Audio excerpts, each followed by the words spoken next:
ನಮಸ್ಕಾರ ವೀಕ್ಷಕರೇ, ಇಬ್ಬನಿ ನ್ಯೂಸ್ಗೆ ಸ್ವಾಗತ. ನೀವಿನ್ನೂ ಇಬ್ಬನಿ ನ್ಯೂಸ್ಗೆ ಸಬ್ಸ್ಕ್ರೈಬ್ ಮಾಡ್ಕೊಂಡಿರದಿದ್ರೆ ದಯವಿಟ್ಟು ಈಗಲೇ ಸಬ್ಸ್ಕ್ರೈಬ್ ಆಗಿ, ಬೆಂಬಲಿಸಿ, ಪ್ರೋತ್ಸಾಹಿಸಿ. ಕರ್ನಾಟಕ ರಾಜ್ಯ ರೈತ ಸಂಘ ಹಾಗೂ ಹಸಿರು ಸೇನೆ ಹುಚ್ಚನಹಳ್ಳಿ ಮಂಜುನಾಥ ಬಣಾವತಿಯಿಂದ ಕೂಡ್ಲಿಗಿಯಲ್ಲಿ ಇಂದು ಬೃಹತ್ ಪ್ರತಿಭಟನೆ ಮಾಡಲಾಯಿತು. ಶುಕ್ರವಾರ ಬೆಳಗ್ಗೆ 11 ಗಂಟೆಗೆ ಗಾಂಧಿ ಚಿತಾಭಸ್ಮದಿಂದ ಹಿಡಿದು ಮದಕರಿ ವೃತ್ತ ತನಕ ಸಾಗಿ ಮತ್ತು ತಾಲೂಕು ಕಚೇರಿಗೆ ಬಂದು ಮನವಿ ಸಲ್ಲಿಸಿದರು.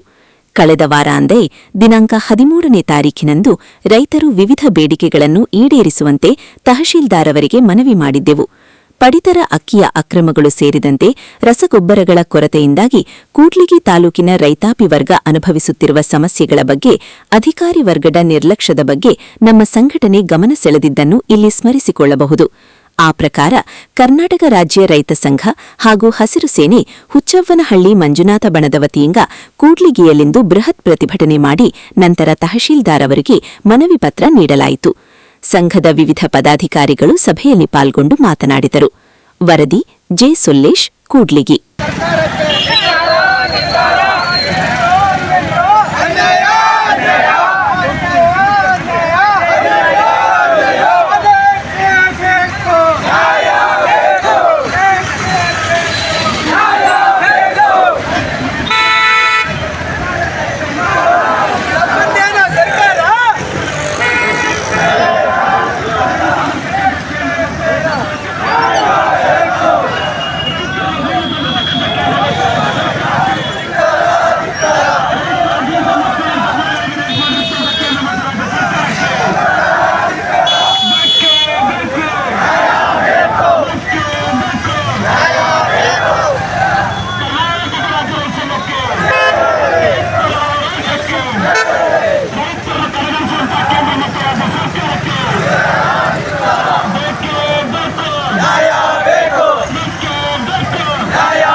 ನಿಂತ್ಕೊಂಬರ್ ಸೈಡಿಗೆ ಬರಪ್ಪ. ಓಕೆ. ಬೆಕ್ಕೆ ಬೆಕ್ಕು ಬೆಕ್ಕೆ ಬೆಕ್ಕು ಬೆಕ್ಕೆ ಬೆಕ್ಕು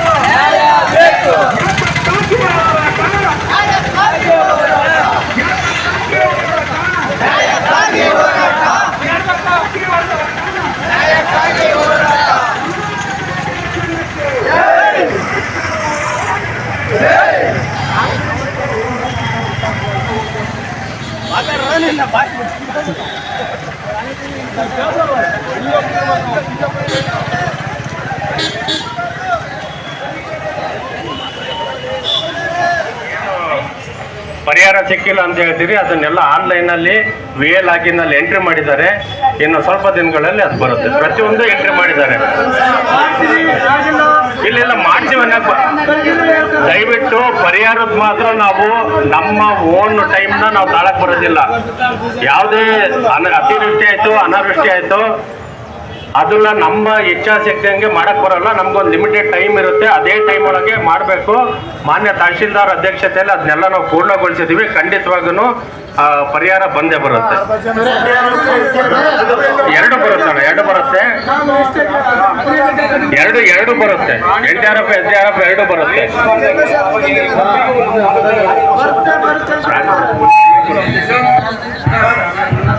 ಈಗ ಸರ್ ರೈತರ ಹೋರಾಟಕ್ಕೆ ನೀವು ಕನ್ಫ್ಯೂಷನ್ ಆಗ್ಬೇಡ್ರಿ. ಬೆಳೆ ವಿಮೆನೇ ಬೇರೆ, SDRF ಬೇರೆ, NDRF ಬೇರೆ. ಹಿಂದೆ ಇವರು ದಾವಣಗೆರೆಯಲ್ಲಿ ಕೆಲಸ ಮಾಡೋದು, ಬೇರೆ ಬೇರೆ ತಾಲೂಕಲ್ಲಿ ಕೆಲಸ ಮಾಡಿದಾಗಲೂ ಮಾಡಿದ್ರು. ಹೆಂಗೆ ಬೇರೆ ಬೇರೆ ತಾಲೂಕಲ್ಲಿ SDRF NDRF ಗೈಡ್ಲೈನ್ಸ್ ಪ್ರಕಾರ ಹೆಂಗೆ ಬರಂಗೆ ಮಾಡ್ತಿತ್ತು ಆ ಥರ ಮಾಡಿದ್ದೀರಾ, ಅಷ್ಟೇ ಸಾಕು ನಮಗೆ. ಏನಪ್ಪ ಹೌದಾ? ಮಾಡಿದರೆ ಅದ್ರದ್ದೊಂದು ಏನು ನೀವು ಡಾಟಾ ಎಂಟ್ರಿ ಮಾಡಿಲ್ಲ ಅಂದರು. ಮೇಡಮ್ ಅವ್ರೆ, ಯಾರು ಡಾಟಾ ಎಂಟ್ರಿ ಮಾಡಿಲ್ಲ ನಿಮ್ಮ ಆಫೀಸರ್ಗೆ ಹೇಳಿ ಡಾಟಾ ಎಂಟ್ರಿ ಮಾಡಿ ಸರ್ಕಾರಕ್ಕೆ ಕಳಿಸಿದ್ರೆ ಇಷ್ಟೊತ್ತಿಗೆ ಆಗಲೇ ಬರಬೇಕಾಗಿತ್ತು. ಆ ದುಡ್ಡು ಏನಾರು ಒಂದು ಸ್ವಲ್ಪ ಅಂದರೆ ಬೀಜ ಗೊಬ್ಬರಕ್ಕಾರ ಆಗ್ತಿತ್ತು. ಹೌದಾ? ಈ ನರೇಂದ್ರ ಮೋದಿಯವರು ಇನ್ನೂ 6,000 ಹಾಕಿಲ್ಲ ಬೀಜ ಗೊಬ್ಬರಕ್ಕೆ. ಹಿಂಗಾಗಿ ತೊಂದರೆಯಲ್ಲಿದ್ದೀವಿ. ಆದಷ್ಟು ಬೇಗ ಬರಬೇಕು. ಬೆಳೆ ವಿಮೆ ಮಾತ್ರ ನೀವೇ ಯಾರು ಕಟ್ಟಿರ್ತೀರಿ ನೀವು ಕಂಪ್ಲೇಂಟ್ ಮಾಡಬೇಕು. ನೀವು ಕಂಪ್ಲೇಂಟ್ ಮಾಡಿದ್ರೆ ನಿಮ್ಗೆ ಬಂದಿಲ್ಲ ಇನ್ಸೂರೆನ್ಸ್. ಕಂಪ್ಲೇಂಟ್ ಮಾಡಿದ್ಮೇಲೆ ಎಲ್ಲರಿಗೂ ಇನ್ಸೂರೆನ್ಸ್ ಬರಲೇಬೇಕು. ಯಾಕೆ ಕಂಪ್ನಿ ಇರೋದೀಗ ಓರಿಯೆಂಟಲ್ ಇನ್ಸೂರೆನ್ಸ್. ಈಗ ಯಾರಿಗೆ ನೀವು ಬಂದಿಲ್ಲ, ಈ ಸಭೆ ಮುಗಿದಾದ್ಮೇಲೆ ADO ಹತ್ರ ಹೋಗ್ರಿ, ಒಂದು ನಿಮಿಷ ಕೇಳ್ರಿ. ಎಲ್ಲ ಇಲ್ಲೇ ಬಗೆಯಿರಲ್ಲ. ನಾವು ಅವ್ರಿಗೆ ಒತ್ತಾಯ ಮಾಡ್ಬೋದು. ನೀವು ADO ಹತ್ರ ಹೋಗ್ರಿ. ಆ ಕಂಪ್ನಿಯವ್ರು ಯಾರು ಕಂಪ್ಲೇಂಟ್ ಮಾಡಿರ್ತೀರಲ್ಲ, ನಿಮ್ಗೆ ಟೋಕನ್ ರೈಸ್ ಆಗಿರೋಲ್ಲ ಅದನ್ನು ಕೊಡ್ರಿ. ಆ ಕಂಪ್ನಿಯವ್ರನ್ನ ಕರೆಸಿ ಯಾಕಾಗಿಲ್ಲ ಏನು, ಅವ್ರ ಹೆಡ್ ಆಫೀಸ್ ಎಲ್ಲಿರ್ತದೆ, ಬೆಂಗಳೂರು, ಬಾಂಬೆನೋ, ಡೆಲ್ಲಿ, ಎಲ್ಲೋ ಹರಿಯಾಣನೋ ಇರ್ತದೆ. ಆ ಸಂಬಂಧಪಟ್ಟವ್ರಿಗೆ ಕರೆಸಿ ಮಾತಾಡಿ. ಈ ಕಡೆ ಏನು ಲೋಕಲ್ ಏಜೆನ್ಸಿ ಇರ್ತಾರೆ ಅವ್ರಿಗೆ ಕರೆಸಿ ಮಾತಾಡಿ, ಯಾರು ಇನ್ಸೂರೆನ್ಸ್ ಕಟ್ಟಿದ್ದೀರಾ, ಕಂಪ್ಲೇಂಟ್ ಮಾಡಿದ್ದೀರಾ, ಅವ್ನು ಬಂದು ಬೆಳೆ ಸಮೀಕ್ಷೆ ಮಾಡಿ ಏನು ಮಾಡಿದ್ದಾನೆ ಅಂತೇಳಿ. ಒಂದೊಂದ್ಸರಿ ಏನಾಗುತ್ತೆ, ಹವಾಮಾನ ಆಧಾರಿತ ಬೆಳೆ ವಿಮೆ ಇದೆ. ನಿಮ್ಮಲ್ಲಿ ಜಾಸ್ತಿ ಬಿಸಿಲಿದ್ರೆ ಜಾಸ್ತಿ ದುಡ್ಡು. ಇಲ್ಲೇ ಬಳ್ಳಾರಿ ಜಿಲ್ಲೆ ಅಂದರೆ ಜಾಸ್ತಿ ಬಿಸಿಲೇ, ಪ್ರತಿ ವರ್ಷ ಬರಲೇಬೇಕು ನಿಮಗೆ. ಹಂಗಾಗಿ ಅದು ಸಂಬಂಧಪಟ್ಟದ್ದು ಏನು ಲೋಪದೋಷಗಳು ತಾಂತ್ರಿಕವಾಗಿದೆ, ಹೋಗಿ ಆಫೀಸಲ್ಲಿ ಈ ಕ್ಷಣನೇ ಇಲ್ಲಿಂದ ಹೋದ್ಮೇಲೆ ನೀವು ಅಸಿಸ್ಟೆಂಟ್ ಡೈರೆಕ್ಟರ್ ಆಫೀಸ್ಗೆ ಹೋಗ್ತೀರ, ಅಲ್ಲಿ ಹೋದಾಗ ಕೇಳಿ ಪರಿಶೀಲನೆ ಮಾಡಿ ಬಗೆಹರಿಸಿ ಆಗ್ಬೋದಾ. ಭಾಳ ವರ್ಷಗಳ ನಂತರ ನಿಮ್ಮ ಆಕ್ರೋಶವನ್ನು ವ್ಯಕ್ತಪಡಿಸೋದಕ್ಕೆ ತಹಸೀಲ್ದಾರ್ ಕಚೇರಿ ಮುಂದ್ಗಡೆ ಬಂದಿದ್ದೀರ. ಒಂದಲ್ಲ ಎರಡಲ್ಲ, ಕನಿಷ್ಠ 20 ಬೇಡಿಕೆಗಳನ್ನು ಇಟ್ಕೊಂಡು ಇವತ್ತು ಪ್ರತಿಭಟನೆಯನ್ನು ಮಾಡ್ತಾ ಇದ್ದಾರೆ. ಅದರ ಮೊದಲನೇ ಪ್ರಮುಖ ಬೇಡಿಕೆ ತಾಲೂಕು ಆಡಳಿತ ವಿಶೇಷವಾಗಿ ಗಮನ ಇಟ್ಟು ಕೇಳಬೇಕು. ಈ ತಾಲೂಕಲ್ಲಿ ಏನು ಹತ್ತಿ ಬೆಳೀತಾರೆ, ಈ ತಾಲೂಕಲ್ಲಿ ಏನು ಮೆಕ್ಕೆಜೋಳ ಬೆಳೀತಾರೆ, ಬೇರೆ ಬೇರೆ ಬೆಳೆಗಳನ್ನು ಬೆಳೀತಾರೆ, ಅದು ಬೆಳೆದ ರೈತನ ಕೈಗೆ ಸಿಗೋಕ್ಕಿಂತ ಮುಂಚೆನೇ ಈ ತಾಲೂಕಲ್ಲಿ ಖರೀದಿ ಕೇಂದ್ರಗಳನ್ನ ತೆಗಿಬೇಕಾ ಬೇಡ? ಮೊದಲನೇ ಡಿಮ್ಯಾಂಡ್ ನಮ್ಮದು. ನಾವಿವತ್ತೇನು ಹತ್ತಿ ಬೀಜ ಊರ್ತೀವಿ, ಮೆಕ್ಕೆಜೋಳ ಹಾಕ್ತೀವಿ, ರಾಗಿ ಹಾಕ್ತೀವಿ, ಸೂರ್ಯಕಾಂತಿ ಹಾಕ್ತೀವಿ, ಏನಾದರೂ ಹಾಕ್ತೀವಿ. ನಮ್ಮ ಕೈಗೆ ಫಸಲು ಬಂದಾಗ ನಾವು ಮಾರಾಟ ಮಾಡೋದಕ್ಕೆ ಕೂಡ್ಲಿಗಿ ತಾಲೂಕಲ್ಲಿ ಖರೀದಿ ಕೇಂದ್ರ ತೆಗಿಬೇಕು. ತಹಸೀಲ್ದಾರರು ಇವತ್ತಿಂದಲೇ ಏನು ನಿಮ್ಮ ಟಾಸ್ಕ್ ಫೋರ್ಸ್ ಸಮಿತಿ ಮುಖಾಂತರ ಏನು ಮಾಡ್ತೀರಾ ಗೊತ್ತಿಲ್ಲ, ಸಂಬಂಧಪಟ್ಟ ಇಲಾಖೆ ಅಧಿಕಾರಿಗಳೆಲ್ಲ ಕರೆದು ರಾಜ್ಯ ಸರ್ಕಾರದ ಏಜೆನ್ಸಿಗಳೇನಿದ್ದಾವೆ, ನೆಫೆಡ್ ಇರ್ಬೋದು ಅಥವಾ ಬೇರೆ ಬೇರೆ ಇಲಾಖೆಗೆ ಏನು ಕೊಡ್ತಾರೆ, ಆ ಇಲಾಖೆಯವರಿಗೆ ಕಟ್ಟುನಿಟ್ಟಿನ ಆದೇಶ ಮಾಡಿ ಮುಂದಿನ ವರ್ಷ ನಾವು ಕೂಡ್ಲಿಗಿ ತಾಲೂಕಲ್ಲಿ ಇದುವರೆಗೂ ಏನು ನೀವು ಖರೀದಿ ಕೇಂದ್ರ ಓಪನ್ ಮಾಡಿಲ್ಲ, ಹತ್ತಿ ಖರೀದಿ ಕೇಂದ್ರಕ್ಕೆ ಮಾತ್ರ ಖಂಡಿತವಾಗಿ ಮುಂದಿನ ದಿನಗಳಲ್ಲಿ ಹೋರಾಟ ಮಾಡೇ ಮಾಡ್ತೀವಿ. ಅದಕ್ಕೆ ಸಂಬಂಧಪಟ್ಟಂಗೆ ಈ ಕೂಡಲೇ ನಾವು ಕಾರ್ಯಾಚರಣೆ ಮಾಡಬೇಕು ಅಂತೇಳಿ ಒತ್ತಾಯವನ್ನು ಮಾಡ್ತೇನೆ. ಅದೇ ರೀತಿ ಹೈವೇ ರೋಡಲ್ಲಿ ಬರ್ತಕ್ಕಂಥ ಇಂಡಾಪುರ ಹಲವಾರು ವರ್ಷಗಳಿಂದ ಹೋರಾಟ ಮಾಡ್ತಾ ಇದ್ದೀವಿ. ಹಲವಾರು ರಾಜಕಾರಣಿಗಳಿಗೆ, ಅಧಿಕಾರಿಗಳಿಗೆ, ತಾಲೂಕಿಂದ ಹಿಡಿದು ರಾಜ್ಯ ಮಟ್ಟದ ಅಧಿಕಾರಿಗಳಿಗೂ ಮನವಿಯನ್ನು ಕೊಟ್ಟಿದ್ದೀವಿ. ಬೆಂಗಳೂರಿಂದ ಏನು ಹೊಸಪೇಟೆಗೆ ಹೋಗ್ತವೆ, ಬೆಂಗಳೂರಿಂದ ಏನು ಕೊಪ್ಪಳಕ್ಕೆ ಹೋಗ್ತವೆ, ಬೆಂಗಳೂರಿಂದ ಏನು ಬಳ್ಳಾರಿಗೆ ಹೋಗ್ತವೆ, ಅಥವಾ ಕೊಪ್ಪಳದಿಂದ ಬೆಂಗಳೂರು, ಹೊಸಪೇಟೆಯಿಂದ ಬೆಂಗಳೂರು ಅಥವಾ ಬಳ್ಳಾರಿಯಿಂದ ಬೆಂಗಳೂರಿಗೆ ಹೋಗೋಂಥ ಬಸ್ಗಳನ್ನ ಅಲ್ಲಿ ನಿಲುಗಡೆ ಮಾಡ್ರಿ ಅಂತೇಳಿ ಬಹುದಿನಗಳಿಂದ ಹೋರಾಟ ಮಾಡಿಸಿದ್ದೀವಿ. ಆದರೆ ಅದನ್ನು ತಾಲೂಕು ಆಡಳಿತ ಆಗಲಿ, ಜಿಲ್ಲಾಡಳಿತ ಆಗಲಿ ಗಮನಕ್ಕೆ ಹಾಕ್ಯಂತ ಇಲ್ಲ. ಈ ಕೂಡಲೇ ಕ್ಯಾಸಿನಕೆರೆ ಕ್ರಾಸ್ ಹತ್ರ ಈ ಕೂಡಲೇ ತಾಲೂಕಿನ ಸಂಬಂಧಪಟ್ಟ ಅಧಿಕಾರಿಗಳು KSRTC MD ಅವ್ರ ಹತ್ರ ಮಾತಾಡ್ತಿರೋ ಅಥವಾ ಈ ಡಿಸ್ಟಿಕ್ಕಿನ KSRTC DC ಅವ್ರ ಹತ್ರ ಮಾತಾಡ್ತಿರೋ ನಮಗೆ ಗೊತ್ತಿಲ್ಲ. ಇನ್ನು 15ರಿಂದ 20 ದಿವಸ ಒಳಗಡೆ ನೀವು ಅಲ್ಲಿ ಬಸ್ಸನ್ನು ನಿಲ್ಲಿಸೋ ಅಂತ ಕೆಲಸವನ್ನು ಮಾಡಲಿಲ್ಲ ಅಂತ ಹೇಳಿದ್ರೆ ನಾವಲ್ಲಿ ಸುತ್ತಮುತ್ತಲೇ ಇರ್ತಕ್ಕಂಥ ಗ್ರಾಮದವರೆಲ್ಲ ಸೇರಿ ಅಲ್ಲೇ ಹೈವೇ ರೋಡ್ ಬಂದ್ ಮಾಡೋಂಥ ಕಾರ್ಯಕ್ರಮ ಹಾಕಬೇಕಾಗುತ್ತೆ. ಅದೇ ರೀತಿ ಏನು ಹೈವೇ ರೋಡಲ್ಲಿ ಇಂದಿನ ಬಳ್ಳಾರಿ ಜಿಲ್ಲಾಧಿಕಾರಿಗಳು ಅವತ್ತು ಹೈವೇ ರೋಡ್ ಹೋಗ್ಬೇಕಾದ್ರೆ ಏನು ನ್ಯಾಷನಲ್ ಹೈವೇ ಅಥಾರಿಟಿ ಜೊತೆ ಮೀಟಿಂಗ್ ಮಾಡಬೇಕಾದ್ರೆ ಕರೆಕ್ಟಾಗಿ ಯೂ ಟರ್ನ್ಗಳಲ್ಲಿ ಬ್ರಿಡ್ಜನ್ನು ಕಟ್ಟಿದ್ರೆ ಮತ್ತು ದೊಡ್ಡ ದೊಡ್ಡ ಗ್ರಾಮಗಳ ಹತ್ರ ಅಂಡರ್ ಪಾಸನ್ನು ಮಾಡಿದರೆ ಯಾವುದೇ ಕಾರಣಕ್ಕೂ ಇದುವರೆಗೂ ನೂರಾರು ಜನ ಇಲ್ಲಿ ಆಕ್ಸಿಡೆಂಟಲ್ಲಿ ಸತ್ತಿದ್ದಾರೆ. ಆ ನೂರಾರು ಜೀವಗಳು ಇವತ್ತು ಉಳಿತಾ ಇದ್ವು. ಅದಕ್ಕೆ ಕಾರಣ ಜಿಲ್ಲಾಡಳಿತರು ನ್ಯಾಷನಲ್ ಹೈವೇ ಕಾಂಟ್ರಾಕ್ಟ್ ಜೊತೆ ಕೈ ಜೋಡಿಸಿ ಅವೈಜ್ಞಾನಿಕವಾಗಿ ಹೈವೇ ರೋಡ್ನ ಮಾಡಿರೋದ್ರಿಂದಲೇ ಇವತ್ತು ಅತಿ ಹೆಚ್ಚು ಆಕ್ಸಿಡೆಂಟ್ಗಳಾಗಿ ಜೀವಹಾನಿ ಆಗ್ತಾ ಇದೆ. ಆದ್ದರಿಂದ ಜಿಲ್ಲಾಡಳಿತಕ್ಕೆ ತಾಲೂಕು ಆಡಳಿತ ಮುಖಾಂತರ ಒತ್ತಾಯವನ್ನು ಮಾಡ್ತೀವಿ. ಈ ಕೂಡಲೇ ನೀವು ನ್ಯಾಷನಲ್ ಹೈವೇ ಅಥಾರಿಟಿಯವರ ಮೀಟಿಂಗನ್ನು ಕರೆದು ಎಲ್ಲೆಲ್ಲಿ ಅಂಡರ್ ಪಾಸ್ಗಳು ಬೇಕು, ಎಲ್ಲೆಲ್ಲಿ ಅವೈಜ್ಞಾನಿಕವಾಗಿ ಯೂ ಟರ್ನ್ಗಳಾಗಿದ್ದಾವೋ ಅಲ್ಲಿ ಸರಿಪಡಿಸೋಂಥ ವ್ಯವಸ್ಥೆಯನ್ನು ಹಾಕಬೇಕು. ಇವೆರಡನ್ನೂ ಇಟ್ಕೊಂಡು ಕ್ಯಾಸಿನಕೆರೆ ಹತ್ರ ಹೋರಾಟ ಮಾಡ್ತೀವಿ. ಆ ಸಂದರ್ಭದಲ್ಲಿ ಅಧಿಕಾರಿಗಳು ಸಮರ್ಪಕ ಉತ್ತರವನ್ನು ಇಟ್ಕೊಂಡ್ಬರ್ಬೇಕು. ಇಲ್ಲ ಅಲ್ಲಿ ಕಾಮಗಾರಿ ಆದೇಶ ಪತ್ರ ಅಂತಂದ್ರೆ ಮಾತ್ರ ನಾವು ಆ ಚಳವಳಿನ ಅವತ್ತು ವಾಪಸ್ ತಗೊಂತೀವಿ. ಅವತ್ತು ಆಗ್ತಕ್ಕಂಥ ಸಾರ್ವಜನಿಕ ತೊಂದರೆಗೆ ಜಿಲ್ಲಾಡಳಿತ ನೇರ ಹೊಣೆ ಅಂತ ಎಚ್ಚರಿಕೆಯನ್ನು ಕೊಡ್ತಾ ಇದ್ದೀನಿ ಬಂಧುಗಳೇ. ಅದೇ ರೀತಿ ವಿಂಡ್ ಮಿಲ್ಲಿನ ಸಲುವಾಗಿ ಹಲವಾರು ಸಮಸ್ಯೆಗಳನ್ನ ಜಿಲ್ಲಾಧಿಕಾರಿಗಳ ಮುಂದೆ ಚರ್ಚೆಯನ್ನು ಮಾಡಿದ್ವಿ. DC ಅವರ ಆದೇಶನೇ ಇಲ್ಲದೆ ವಿಂಡ್ ಮಿಲ್ಗಳನ್ನ ಅಲ್ಲೇ ಹಾಕ್ತಾ ಇದ್ದಾರೆ. DC ಅವರ ಆದೇಶ ಇಲ್ಲದೆ ಪವರ್ ಲೈನ್ಗಳನ್ನ ಎಳಿತಾ ಇದ್ದಾರೆ. ಜಿಲ್ಲಾಧಿಕಾರಿ ನೇತೃತ್ವದಲ್ಲಿ ನಡೆದಂಥ ಮೀಟಿಂಗಲ್ಲಿ ಆ ವಿಷಯನ ಪ್ರಸ್ತಾಪ ಮಾಡಿದ ತಕ್ಷಣ ಇವತ್ತು ಆ ಕಾಮಗಾರಿ ನಿಂತಿದೆ. ಮಾರಪ್ಪ ಹೇಳ್ದಂಗೆ ಒಂದು ಪವರ್ ಲೈನನ್ನು ರೈತರ ಜಮೀನಲ್ಲಿ ಹಾಕಬೇಕು ಅಂತ ಹೇಳಿದ್ರೆ ಅದಕ್ಕಿಂತ ನಿಬಂಧನೆಗಳನ್ನು ಯಾರೂ ಪಾಲಿಸ್ತಾ ಇಲ್ಲ. ಬೆಳಗ್ಗೆ ಎದ್ದ ತಕ್ಷಣ 4 ಜನ ಅಗ್ರಿಕಲ್ಚರ್ ಬರ್ತಾರೆ, ಆ ಹೊಲದನ್ನ ಡಾಬಾ ಹೋಟ್ಲಲ್ಲಿ ಇಟ್ಕೊಂತಾರೆ. 2 ದಿವಸ 3 ದಿವಸ ಕುಡಿಸ್ತಾರೆ, ತಿನ್ನಿಸ್ತಾರೆ. ಆ ಮಧ್ಯದಲ್ಲಿ ಅವನ ಹತ್ರ ಸೈನ್ ಮಾಡಿಸ್ತಾರೆ.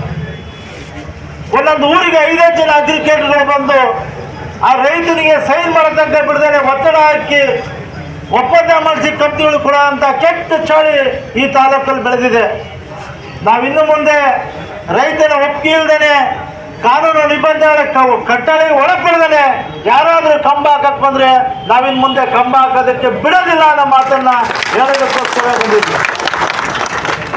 ಸೋಲಾರ್ ಕಂಪ್ನಿಯವರು ಅಷ್ಟೇ ನಮ್ಮಿಂದ ಜಮೀನನ್ನು ಅಗ್ರಿಮೆಂಟ್ ಮುಖಾಂತರನೋ ಬಾಡಿಗೆ ಕರಾರು ಮುಖಾಂತರನೋ ಅಥವಾ ಖರೀದಿ ಮುಖಾಂತರನೋ ತಗೊಳ್ತಾರೆ. 16 ವರ್ಷಗಳ ಕಾಲ ಲಾಭ ಮಾಡ್ತಾರೆ. ಆದರೆ ಅವ್ರು ಕೊಡೋದು ನಮಗೆ ಬಿಡಿ ಕಾಸು.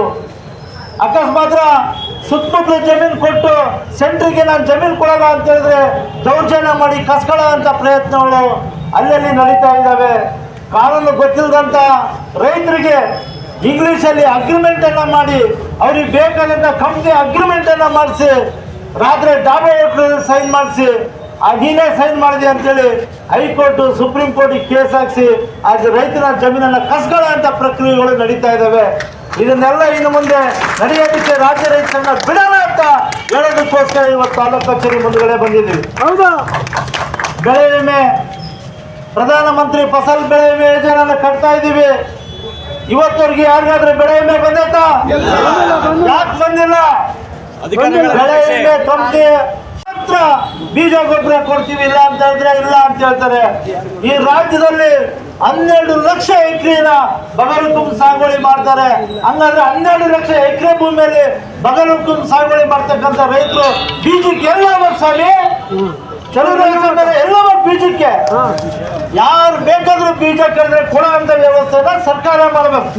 ಅವ್ನ ಅರಣ್ಯ ಭೂಮಿದಾರ ಸಾಗುವಳಿ ಮಾಡಿ, ಬಗಲುಕುಂಬ ಸಾಗುವಳಿನಾರ ಮಾಡಿ, ಅಥವಾ ಒಂದು ಕಟ್ಟ ಜಮೀನಾದ್ರೂ ಸಾಗುವಳಿ ಮಾಡಿ ಅವನಿಗೆ ಬೀಜ ಗೊಬ್ಬರ ವ್ಯವಸ್ಥೆ ಮಾಡ್ಬೇಕು ಅಂತೇಳಿ ಇವತ್ತು ಒತ್ತಾಯಿಸಕ್ಕೋಸ್ಕರನೇ 10ರಿಂದ 12 ಹಿಂದ್ಗಡೆ ಮಾನ್ಯ ತಹಸೀಲ್ದಾರ್ ಅವರಿಗೆ ನಮ್ಮ ಬೇಡಿಕೆಗಳ ಪಟ್ಟಿಯನ್ನು ಕೊಟ್ಟಿದ್ವಿ. ದಯವಿಟ್ಟು ಮುಂದಿನ ದಿನಗಳಲ್ಲಿ ಗೊಬ್ಬರದ ಅಭಾವ ಸೃಷ್ಟಿಯಾಗಂತ ಪರಿಸ್ಥಿತಿ ರಾಜ್ಯದಲ್ಲಿ ತೋರ್ತಾ ಇದೆ. ಆದ್ರಿಂದ ನೀವು ಮುಂಜಾಗ್ರತಾ ಕ್ರಮ ವಹಿಸಿ ಈ ತಾಲೂಕಿನ ರೈತರಿಗೆ ಸಕಾಲದಲ್ಲಿ ಬೀಜ ಗೊಬ್ಬರ ಔಷಧಿಯನ್ನ ಒದಗಿಸುವಂತ ವ್ಯವಸ್ಥೆಯನ್ನ ಮಾಡ್ರಿ. 6 ನಂಬರು ಯಾರು ಇಲ್ಲ ಆ ರೈತರನ್ನ ಕಟ್ ಮಾಡೋ ಅಂತ ಪರಿಸ್ಥಿತಿ ಬೆಸ್ಕಾಂ ಅಧಿಕಾರಿಗಳು ಓಡಾಡ್ತಾ ಇದ್ದಾರೆ. ಆದ್ರೆ ಈ ತಾಲೂಕಲ್ಲಿ ಮಾರಪ್ಪರ ನೇತೃತ್ವದಲ್ಲಿ, ಜಗದೀಶರ ನೇತೃತ್ವದಲ್ಲಿ, ನಮ್ಮ ಬೇರೆ ಬೇರೆ ನಮ್ಮ ಬಾಲರಾಜ್ ಅವರ ಮಂಜುನಾಥರ ನೇತೃತ್ವದಲ್ಲಿ ಬಲಿಷ್ಠವಾಗಿರೋದ್ರಿಂದ ಇವತ್ತು KPDCL ಅಧಿಕಾರಿಗಳನ್ನ ಕಂಟ್ರೋಲ್ ಇಟ್ಟು ಯಾವುದೇ ರೈತನ ಪವರ್ ಕಟ್ ಮಾಡ್ದಂಗೆ ಕಾಪಾಡ್ತದೆ ಅಂತ ಹೇಳಿದ್ರೆ ಅದು ಕರ್ನಾಟಕ ರಾಜ್ಯ ರೈತ ಸಂಘ ಕೂಡ್ಲಿ ತಾಲೂಕು. ಎಲ್ಲಿವರೆಗೂ ನೀವು ಚಳವಳಿಯನ್ನ ಗಟ್ಟಿಗೊಳಿಸ್ತೀರ ಅಲ್ಲಿವರೆಗೂ ನಿಮ್ಮ ರಕ್ಷಣೆ ರೈತ ಸಂಘ ಮಾಡ್ತಾರೆ. ಯಾವತ್ತು ನೀವು ಚಳವಳಿಯನ್ನ ಲೂಸ್ ಬಿಡ್ತೀರೋ ಆಟೋಮೆಟಿಕ್ಲಿ ಅಧಿಕಾರಿಗಳು ನಿಮ್ಮ ಮೇಲೆ ದಬ್ಬಾಳಿಕೆ ಮಾಡಕ್ಕೆ ಸ್ಟಾರ್ಟ್ ಮಾಡ್ತಾರೆ. ಆದ್ರಿಂದ ಇವತ್ತೇನು ಬಂದಿದ್ದೀರಾ ಜಗದೀಶರು ಹೇಳ್ದಂಗೆ ಮತ್ತೆ ನೀವು ಇಲ್ಲಿಂದ ಹೋದರು ಮತ್ತೆ ಪ್ರತಿ ಹಳ್ಳಿಗೆ ಹೋಗ್ರಿ, ಪ್ರತಿ ಊರಲ್ಲಿ ರೈತ ಸಂಘವನ್ನ ಕಟ್ರಿ, ಶಾಲಾ ಕೇಳ್ರಿ. ಗಾಂಧೀಜಿಯವರ ಅಹಿಂಸಾ ಹೋರಾಟದ ನೇತೃತ್ವದಲ್ಲಿ ನೀವೆಲ್ಲರೂ ಚಳವಳಿಗೆ ರೂಪ ತಯಾರಾಗಬೇಕು. ಪ್ರೊಫೆಸರ್ ನಂಜುಂಡಸ್ವಾಮಿ ಹೇಳ್ಕೊಟ್ಟ ಸಿದ್ಧಾಂತದಲ್ಲಿ ನೀವೆಲ್ಲ ಹೋರಾಟಕ್ಕೆ ರೆಡಿ ಆಗಬೇಕು ಅಂತೇಳಿ ನಿಮ್ಮಲ್ಲಿ ಮನವಿಯನ್ನ ಮಾಡ್ತಾ ಇದ್ದೀನಿ ಬಂಧುಗಳೇ. ಹೀಗಾಗಿ ಹಲವಾರು ವಿಚಾರಗಳನ್ನ ನಮ್ಮ ತಾಲೂಕು ಮುಖಂಡರು ಪ್ರಸ್ತಾವನೆಯನ್ನ ಮಾಡಿದರು. ಈಗ ತಹಸೀಲ್ದಾರರು ಸಹ ಬಂದು ಹಣಕಾಸು ಸಚಿವೆ ನಿರ್ಮಲಾ ಸೀತಾರಾಮ್ ಅವರಿಂದ ಒಂದು ರೈತರಿಗೆ ಎಲ್ಲ ಲೈಫ್ ಲಾಂಗ್ ಗಿಡಗಳನ್ನು ಬೆಳೆಸುವುದಕ್ಕೆ ಒಂದು ಮಾಡಿದರಂತೆ. ಅದನ್ನು ಎಲ್ಲರಿಗೂ ಅವರಿಗೆ ತಿಳಿಸಿಲ್ಲ. ಕೆಲವೊಂದು ರೈತರಿಗೆ ತಿಳಿಸಿದೆ, ಕೆಲವೊಂದು ರೈತರಿಗೆ ಅದು ಪಬ್ಲಿಸಿಟಿ ಮಾಡಿಲ್ಲ. ತೋಟಗಾರಿಕೆ ಇಲಾಖೆಯವರು ಇದನ್ನು ಗಮನ ಹರಿಸಿ ಪ್ರತಿ ಹಳ್ಳಿಯೂ ಕೂಡ, ಪ್ರತಿ ರೈತರಿಗೂ ಕೂಡ ಈ ಒಂದು ಹಣಕಾಸು ಇಲಾಖೆಯ ಹಣಕಾಸು ಮಂತ್ರಿಯಾದ ನಿರ್ಮಲಾ ಸೀತಾರಾಮ್ ಅವರಿಂದ ಆದ ಒಂದು ರೈತರಿಗೆ ಸೌಲಭ್ಯಗಳನ್ನು ನೀವು ಒದಗಿಸಿಕೊಡಬೇಕೆಂದು ನಾವು ತೋಟಗಾರಿಕೆ ಇಲಾಖೆಯವ್ರನ್ನ ಕೇಳ್ಕೊತೀವಿ.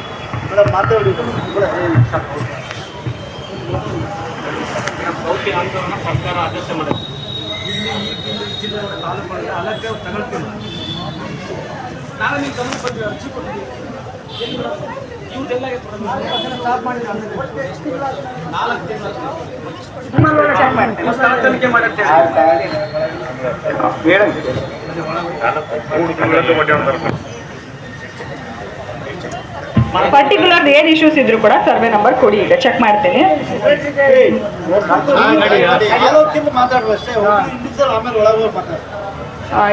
ಈಗ ಆಲ್ರೆಡಿ ಅಗ್ರಿಕಲ್ಚರ್ ಡಿಪಾರ್ಟ್ಮೆಂಟ್ ಇಂದ ನಿಮ್ಮ ಕ್ವರೀಸ್ ಅಂದ್ರೆ ನಿಮ್ಮ ಸಮಸ್ಯೆಗೆ ಅವರು ಪರಿಹಾರ ಕೊಟ್ಟಿದ್ದಾರೆ. ಇವ್ರು ಮಂಜಣ್ಣ ಅವ್ರು ಹೇಳ್ದಂಗೆ ಎಲ್ಲದಕ್ಕೂ ಇಲ್ಲೇ ಪರಿಹಾರ ಸಿಗಲ್ಲ. ಸೊ ಫಸ್ಟ್ ನಾನು ಹೊಸಳ್ಳಿ ರಸ್ತೆ ಅಡ್ರೆಸ್ ಮಾಡಕ್ಕೆ ಇಷ್ಟಪಡ್ತೀನಿ.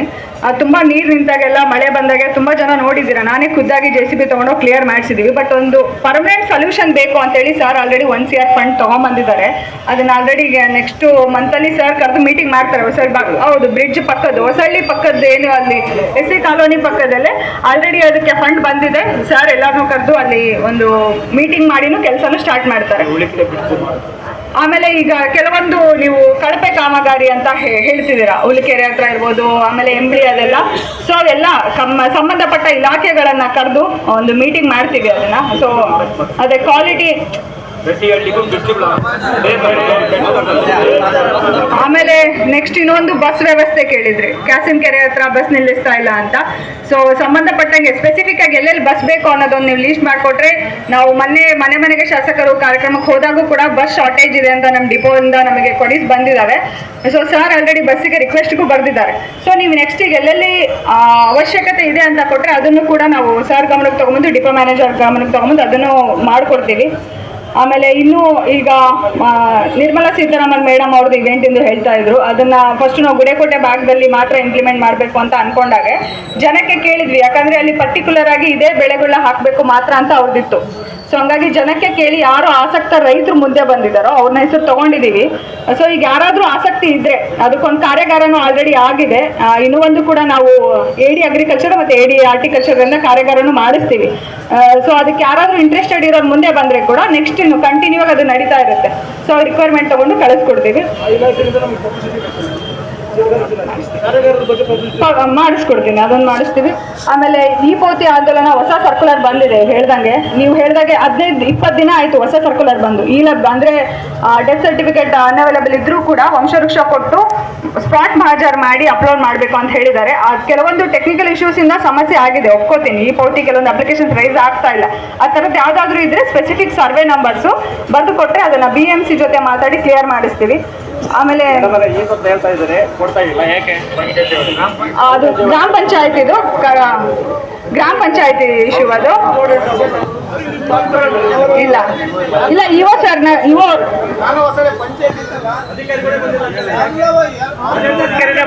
ನಿಮಿಷ. ಈಗ ಗ್ರಾಮ ಪಂಚಾಯತಿಗೆ ಆಲ್ರೆಡಿ ಆಡಳಿತಾಧಿಕಾರಿ ನೇಮಕ ಆಗಿದೆ, ADLR ಕೂಡ್ಲಿಗೆ ಅವರು. ಬಟ್ ಒಂದು ಈಗ ಸುಮಾರು ಒಂದು ಡಜನ್ನಿಂದ 1.5 ಡಜನ್ ವಾಸ್ತವವಾಗಿ ಸತ್ಯವಾಗಿರ್ತಕ್ಕಂಥ ಸಮಸ್ಯೆಗಳು, ರೈತರ ಸಮಸ್ಯೆಗಳನ್ನ ನಾವಿಲ್ಲಿ ಪಟ್ಟಿ ಮಾಡಿದೀವಿ. ಅದರಲ್ಲಿ ತಮ್ಮೆಲ್ಲರಿಗೂ ಕಾಂಗ್ರೆಸ್ ನೋಡಿರೋರಿಗೆ ಗೊತ್ತು, ನಮ್ಮ ಅಧಿಕಾರಿಗಳಿಗೂ ಗೊತ್ತು, ಅವು ಸತ್ಯಾಂಶ ಮತ್ತು ರಿಯಾಲಿಟಿ ಇವೆಲ್ಲ ನಮಗೆ ಕಾರ್ಯರೂಪಕ್ಕೆ ಬರ್ಬೇಕಂತಕ್ಕಂಥ ಒಂದು ಪ್ರತಿಭಟನೆ ಹೋರಾಟ ನಮ್ದು. ಇಲ್ಲಿ ಮೊದಲನೇದಾಗಿ ತಾಲೂಕಿನ ಎಲ್ಲಾ ರೈತರಿಗೆ ಆಧಾರ್ ನಂಬರ್ ಇಲ್ಲದೆ ಇರುವ ರೈತರಿಗೆ ಬಂಸೆಟ್ಗಳಿಗೆ ಸಕ್ರಮ ಮಾಡಿಕೊಡಬೇಕು ಅಂತ. ಈಗ ಆಧಾರ್ ನಂಬರ್ ಇಲ್ಲದೆ ಇರ್ತಕ್ಕಂಥ ರೈತರಿಗೆ ಒಂದು ಕಡೆಯಿಂದ ಕಟ್ ಬರ್ತಕ್ಕಂಥ ಈ ಅಧಿಕಾರಿಗಳು ನಮ್ಮ ಗಮನ ಹರಿಸಬೇಕು. ಇಲ್ಲಿ KB ಅಧಿಕಾರಿಗಳು ಸಾಮಾನ್ಯವಾಗಿ ಬಂದಿರಬೇಕಲ್ಲ, ಅವ್ರ ಗಮನಕ್ಕೆ ನಾವು ಸೀರಿಯಸ್ ಆಗಿ ಈ ವಿಷಯ ನಾವು ಹಾಕ್ತಿದೀವಿ. ಆಧಾರ್ ನಂಬರ್ ಇಲ್ಲದೆ ಇರ್ತಕ್ಕಂಥ ರೈತರಿಗೆ ಯಾವುದೇ ಕಾರಣಕ್ಕೂ ರಾಜ್ಯ ಕಮಿಟಿ ತೀರ್ಮಾನ ತಗೊಂಡಲೆ, ಅಸಂಘವಾಗಿ ಚರ್ಚೆ ಆದಮೇಲೆ ನಮ್ಮ ರೈತರ ಬಂಸೆಟ್ಗಳನ್ನ ಯಾವುದೇ ಕಾರಣ ಕಟ್ ಮಾಡಕ್ ಬಿಡಲ್ಲ. ಬಿಡ್ತೀರ ನಾವು? ಬಿಡಲ್ಲ, ಕಟ್ ಮಾಡಕ್ ಬಿಡಲ್ಲ ನಾವು. ಕಾರಣ ಇಷ್ಟೇ, ನಮಗೆ ಹಿಂದೆ ಏನಿತ್ತು ಕಾನೂನು, ಹಿಂದೆ ನಮಗೆ ಇದ್ದಂತ ಕಾನೂನು ಏನ್ ಮಾಡಿದ್ರು ಸರ್ಕಾರ, ಭದ್ರಕಟ್ಟೆ ಅವರು ಅಂತ ಒಂದು 200 ರೂಪಾಯಿ ಮಾಡಿದ್ರು. ಶುಲ್ಕ, ಸದಸ್ಯತ್ವ ಶುಲ್ಕ ಅಂತ ಹೇಳಿ ಒಂದು 50 ರೂಪಾಯಿ ಮಾಡಿದ್ರು. ಒಂದು 500 ರೂಪಾಯಿ ಆಗಿತ್ತು. ಈಗ 45,000-50,000 ರೂಪಾಯಿ ಆರಾಮ ಮಾಡಿ ಕಟ್ಟಬೇಕಂತಕ್ಕಂಥ ಒಂದು ಆದೇಶ ನೀಡುತ್ತೆ ಸರ್ಕಾರ, ರಾಜ್ಯ ಸರ್ಕಾರ. ಇದು ನಮ್ಮ ರೈತರು ಎಲ್ಲಿಂದ ಕಟ್ತಾರೆ? ನಾವು ಕಟ್ಟಲ್ಲ, 45,000-60,000 ಕಟ್ಟಲು ನಮಗೆ ಖರೀದಿಕೆಯನ್ನು ತೆಗೆದು ಬೆಂಬಲ ಬೆಲೆ ಘೋಷಣೆ ಮಾಡಿರೋ ಪ್ರಕಾರ ನಮಗೆ ದರ ಕೊಡ್ಲಿ, ಅವಾಗ ಕಟ್ಟ ನಮಗೆ ಕೇಳುವಷ್ಟು ದುಡ್ಡನ್ನ. ಈಗ ನಾವು ಯಾವುದೇ ಕಾರಣಕ್ಕೆ ನೀವು ಆದೇಶ ಹೊರಡಿಸಿರೋ ಪ್ರಕಾರ ನಾವು ಆಧಾರ್ ನಂಬರ್ ಕಟ್ ಬಿಡಲ್ಲ. ನಮಗೆ ನಾವು ನಿಮ್ಮ ಪ್ರಕಾರ ನಾವು ದುಡ್ಡು ಕೊಡ್ಬೇಕಂದ್ರೆ ನಮಗೆ ಖರೀದಿಕೆಯನ್ನು ತರುವುದು, ನಮಗೆ ನಾವು ಬಂದಿರ್ತಕ್ಕಂಥ ಎಲ್ಲ ಬರಿಗಳಿಗೆ ಅವರು ಬೆಂಬಲ ಬೆಲೆ ಸಿಗ್ಲಿ, ಬೆಂಬಲ ಬೆಲೆ ಕೊಡ್ಲಿ. ಆಮೇಲೆ ಇವ್ರ ವಿಷಯಗಳನ್ನ ಇವ್ರ ಮಾತುಗಳನ್ನ ನಾವು ಕೇಳ್ತೀವಿ. ರೈತ ಬಂಧುಗಳೇ, ನಂಬರ್ ಒಂದನಾಗಿ ರೈತರ ಜಮೀನುಗಳಲ್ಲಿ ಬೆಳೆಗಳ GPRS ಸರ್ವೆ ಕಾರ್ಯವನ್ನು ಕ್ರಮವಾಗಿ ನಿರ್ವಹಿಸಬೇಕು. ಸರ್ವೆ ಕಾರ್ಯಕ್ರಮ ಅಂದ್ರೇನು? ಈಗ ಒಂದು 2-3 ವರ್ಷದಿಂದ ಸರ್ವೆ ಮಾಡ್ತಾ ಇದ್ರು ನಮ್ಮ ತಾಲೂಕು ಆಡಳಿತದ ಕೆಳಗಿರ್ತಕ್ಕಂಥ ಯಾರು ಕೃಷಿ ಅಧಿಕಾರಿಗಳು ಮತ್ತು VARIಗಳು ಯಾವ ರೀತಿ ಮಾಡ್ತಕ್ಕಂಥ ವಿಷಯ ನಮ್ಗೆಲ್ಲರಿಗೂ ಸತ್ಯಾಂಶ ಗೊತ್ತಿರ್ತಕ್ಕಂಥ ವಿಷಯ. ಒಟ್ಟ ಸರ್ವೆ ಕಾರ್ಯ ಒಂದು ತನ್ನದೇನಂತ ಒಂದು ವೈಚಾರಿಕತೆ ಇಟ್ಕೊಂಡು ಕಾನೂನು ಚೌಕಟ್ಟು ಮಾಡ್ತಾ ಇಲ್ಲ. ಒಂದು ಹಳ್ಳಿಗೆ ಬಂದು 4-5 ಕೆಲವೇ ಮಾತುಗಳಲ್ಲಿ ಬೇರೆ ವರ್ಷ ಸರ್ವೆ ಮಾಡೋದು, ಎಲ್ಲ ಒಂದ್ ಕಡೆ ಕುತ್ಕೊಂಡು ಅದನ್ನ ಪಟ್ಟಿ ಮಾಡೋದು, ಇದೇ ಸರ್ವೆ ಕಾರ್ಯ, ಇದೇ GPRS. ಇದನ್ನ ತಾಲೂಕು ಆಡಳಿತ, ತಾಲೂಕಾ ಕಚೇರಿ ಮತ್ತು ತಹಸೀಲ್ದಾರ್ ಇದನ್ನ ಸೀರಿಯಸ್ ತಗೊಂಡು ಸರ್ವೆ ರೈತ GPRS ಮಾಡಿದ್ರೆ ನಾವು ಮಾರ್ಕೆಟ್ಗೆ ಹೋಗಿಲ್ಲ. ಹೀಗಾಗಿ ಸರ್ವೆ ಕಾರ್ಯ ಕ್ರಮಬದ್ಧವಾಗಿ ನಡೀಬೇಕಂತಕ್ಕಂಥದ್ದು ಎರಡನೇ ವಿಷಯ. ಇನ್ನು ಮೂರನೇ ವಿಷಯ, ತಾಲೂಕು ಹೋಬಳಿಗಳಲ್ಲಿ ರೈತರು ಬೆಳೆದ ಬೆಳೆಗಳಿಗೆ ಖರೀದಿ ಕೇಂದ್ರ ತೆರೆಯುವ ಬಗ್ಗೆ. ಈಗಾಗಲೇ ಖರೀದಿ ಕೇಂದ್ರ ತೆರೆಯಬೇಕಂತೇಳಿ ಈ ಸುಮಾರು ವರ್ಷಗಳಿಂದ ನಾವು ಪ್ರತಿಭಟನೆ ಮಾಡ್ತಾ ಇದೀವಿ. ರಾಜ್ಯಾದ್ಯಂತ ಎಲ್ಲಿ ಖರೀದಿ ಕೇಂದ್ರ ಬೋರ್ಡ್ ಅಷ್ಟಕ್ಕೆ ತೋರಿಸ್ತಾ ಇದ್ದಾರೆ. ಯಾವುದೇ ಕಾರಣಕ್ಕೆ ಖರೀದಿ ಕೇಂದ್ರಗಳು ನಿಖರವಾಗಿ ಖರೀದಿ ಕೇಂದ್ರಗಳನ್ನ ತೆಗೆದಿಲ್ಲ. ಇದು ರಾಜ್ಯ ಸರ್ಕಾರ ಮತ್ತು ಕೇಂದ್ರ ಸರ್ಕಾರದ ಒಂದು ಕಾರ್ಯನಿರ್ವಹಣೆ ಆಗಿರೋದ್ರಿಂದ ನಮಗೆ ಖರೀದಿ ಕೇಂದ್ರ ತೆಗೆಯಬೇಕು. ಫಸ್ಟ್ ಖರೀದಿ ಕೇಂದ್ರ ತೆಗೆದ ಮೇಲೆ ಈ GPRS ಕಾರ್ಯ ಮತ್ತೆ ನಮ್ಮ ನಾವು ಬೆಳೆದಂತ ಬೆಳೆಗಳಿಗೆ ನಿರ್ದಿಷ್ಟವಾದ ಬೆಂಬಲ ಬೆಲೆ ಸಿಗೋದಕ್ಕೆ ಸಾಧ್ಯ ಆಗುತ್ತೆ. ಇದು 3ನೇ ಪಾಯಿಂಟ್. ಇನ್ನು 4ನೇ ಪಾಯಿಂಟ್, ತಾಲೂಕಿನಾದ್ಯಂತ ವಿಂಡ್ ಫಾರ್ಮ್ ಕಂಪನಿಗಳು ಮತ್ತು ಸೋಲಾರ್ ಕಂಪನಿಗಳು, ಪವರ್ ಲೈನ್ಗಳು ನಿಯಮ ನಿಬಂಧನೆಗಳು ಇಲ್ಲದೆ ಕಾಮಗಾರಿ ಕೈಗೊಳ್ಳುತ್ತಿರುವ ಕಂಪನಿಗಳ ಮೇಲೆ ಕಠಿಣ ಕ್ರಮ ಕೈಗೊಳ್ಳುವಂತದ್ದು. ಈ ಕಠಿಣ ಕ್ರಮ ಕೈಗೊಳ್ಳತಕ್ಕಂಥ ಕೆಲಸ ಜವಾಬ್ದಾರಿ ಯಾರ್ದು? ತಾಲೂಕಾ ದಂಡಾಧಿಕಾರಿದು, ಜಿಲ್ಲಾ ದಂಡಾಧಿಕಾರಿದು. ಇವರಿಗೆ ಸಾಮಾನ್ಯವಾಗಿ ಗೊತ್ತಿರ್ಬೇಕಂತ ಬಯಸ್ತೀವಿ ನಾವು. ಈ ಕಂಪನಿಗಳು ತನ್ನದಾದಂತ ಒಂದು ನಿರ್ದಿಷ್ಟವಾದ ಏನೋ ನಿಯಮ ನಿಬಂಧನೆಗಳಂದ್ರೆ ಮಾನದಂಡಗಳು ಇಲ್ದೇನೆ ನಡೆಸ್ತಕ್ಕಂಥ ಕಂಪನಿಗಳಿದಾವೆ. ಅವ್ರ ಮೇಲೆ ಇವ್ರು ಕ್ರಮ ತಗೋಬೇಕು. ಕ್ರಮ ಯಾವ ರೀತಿ ತಗೋಬೇಕಂದ್ರೆ ರೈತರನ್ನ ಹಾಳು ಮಾಡ್ತಾ ಇದ್ದಾರೆ ಇವ್ರು ತರ್ತಕ್ಕಂಥ ಪವರ್ ಲೈನ್, ಇವ್ರು ಹಾಕ್ತಕ್ಕಂಥ ವಿಂಡ್ ಫ್ಯಾನ್, ಇವ್ರು ಅಳವಡಿಸ್ತಕ್ಕಂಥ ಫ್ಯಾನ್ ಕಂಬಗಳು, ಇವ್ರದಾದಂತ ಕೈ ಹತ್ತು ನೋಡೋಣ. ಯಾರಾದ್ರೂ ಇವರೊಂದು ನಿಯಮ ನಿಬಂಧನೆ ಇಟ್ಕೊಂಡು ಮಾಡ್ತಾ ಇದ್ದಾರೆ ಅಂತಕ್ಕಂಥ ಯಾರಾದ್ರೂ ಇಷ್ಟು ಜನ ಕೈ ಹತ್ತು ನೋಡೋಣ? ಯಾರು ಇಲ್ಲ, ಎಲ್ಲ ಅಳವಡಿಸಿಲ್ಲ. ಇದು ತಾಲೂಕಿನಾದ್ಯಂತ ಇದನ್ನ ನಡೆಸಬೇಕು ಸಂಬಂಧಪಟ್ಟ ಅಧಿಕಾರಿಗಳು. ಇದ್ರ ಬಗ್ಗೆ ಅಸೆಂಬ್ಲಿಯಲ್ಲಿ